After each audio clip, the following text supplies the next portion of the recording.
सोचिए जरा, 19वीं सदी का भारत आपके सामने है, दुनिया का सबसे बड़ा, सबसे ताकतवर साम्राज्य। अब ऐसे में आप बदलाव कैसे लाएंगे? यहीं से, इसी सवाल से शुरू होती है भारत के पहले बड़े पॉलिटिकल मूवमेंट की कहानी। चलिए देखते हैं कि ये सब हुआ कैसे। तो यही वो सबसे बड़ा सवाल था जिसका जवाब भारत के उस दौर के राष्ट्रवादियों को ढूंढना था। सामने एक ग्लोबल सुपर पावर है, तो क्या बिना हथियार उठाए, बिना किसी क्रांति के कोई बदलाव लाया जा सकता है? और अगर हां, तो कैसे? उन्होंने इसका जवाब क्या निकाला? और देखिए, उस सवाल का जवाब मिला भारतीय राष्ट्रीय कांग्रेस के गठन के रूप में।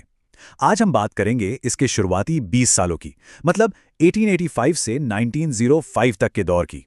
ये वो दौर था जिसने सही मायनों में भारत के स्वतंत्रता संग्राम की पूरी दिशा ही तय कर दी। अच्छा, इतिहास में इस शुरुआती दौर को मॉडरेट फेज या उदारवादी चरण के नाम से जाना जाता है। पर यहां एक बात समझनी जरूरी है। उदारवादी का मतलब ये नहीं था कि वो कोई क्रांति या विद्रोह चाहते थे। नहीं, उनका तरीका बिल्कुल अलग था। उनका मानना था कि ब्रिटिश सिस्टम के अंदर रहकर ही कानून और बातचीत के रास्ते पर चलकर धीरे धीरे सुधार लाए जा सकते हैं। और इस सोच को, इस आइडिया को जमीन पर उतारने वाले जो बड़े नाम थे, वो थे सुरेंद्रनाथ बनर्जी, गोपाल कृष्ण गोखले और दादा भाई नौरोजी।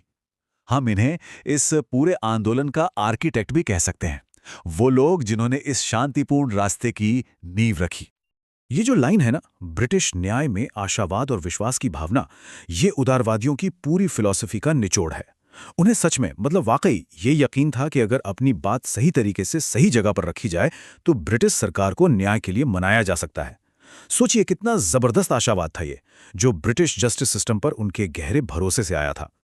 तो अब सवाल ये उठता है कि क्या ये सिर्फ एक यकीन था, एक भरोसा था, या इसके पीछे कोई ठोस प्लान, कोई स्ट्रैटेजी भी थी? जी हां, बिल्कुल थी। चलिए उनकी इस कॉन्स्टिट्यूशनल प्लेबुक को समझते हैं।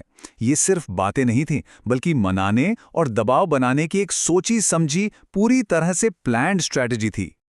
उनका तरीका आप कह सकते हैं 3 स्टेप्स का था। पहला, याचिकाएं दायर करना, मतलब फॉर्मल रिक्वेस्ट भेजना। दूसरा, ब्रिटिश अधिकारियों के साथ बैठकर बातचीत करना, नेगोशिएट करना।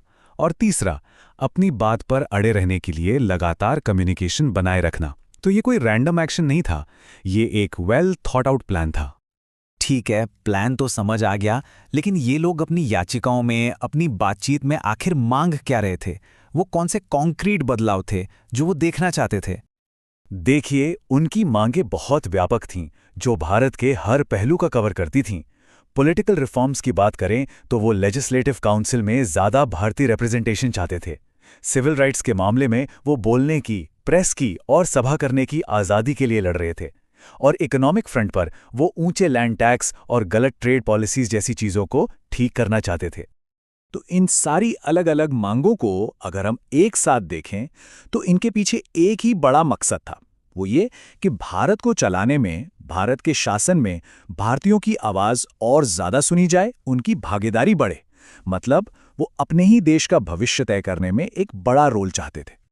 तो अब आते हैं सबसे बड़े सवाल पर। ये स्ट्रैटेजी, ये तरीका आखिर कितना कामयाब हुआ?